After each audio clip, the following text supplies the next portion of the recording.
Garlic का इस्तेमाल करना। आप गार्लिक पेस्ट के तौर पर भी उसको इस्तेमाल कर सकते हैं या उसको कच्चा भी खा सकते हैं। मैंने इसके ऊपर गार्लिक बेनिफिट के ऊपर एक डिटेल वीडियो बनाई है, तो उसका लिंक आपको नीचे मिल जाएगा, वो वीडियो आप लाजमी देखिएगा।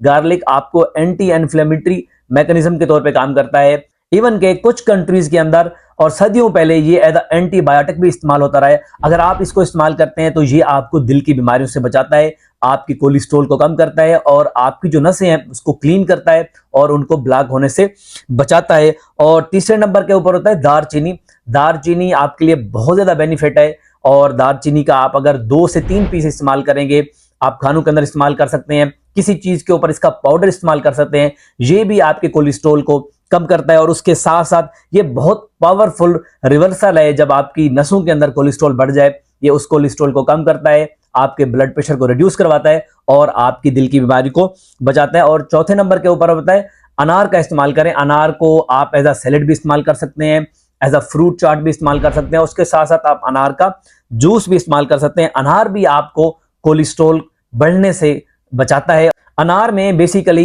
एंटी इंफ्लामेटरी प्रॉपर्टीज होती हैं। ये क्या करता है कि आपकी नसों की सूजन को कम करता है, आपके ब्लड प्रेशर को रेगुलेट करता है और उसके साथ साथ आपके कोलेस्ट्रॉल को कम करता है। और पांचवें नंबर के ऊपर होता है टर्मरिक यानी हल्दी का इस्तेमाल करें।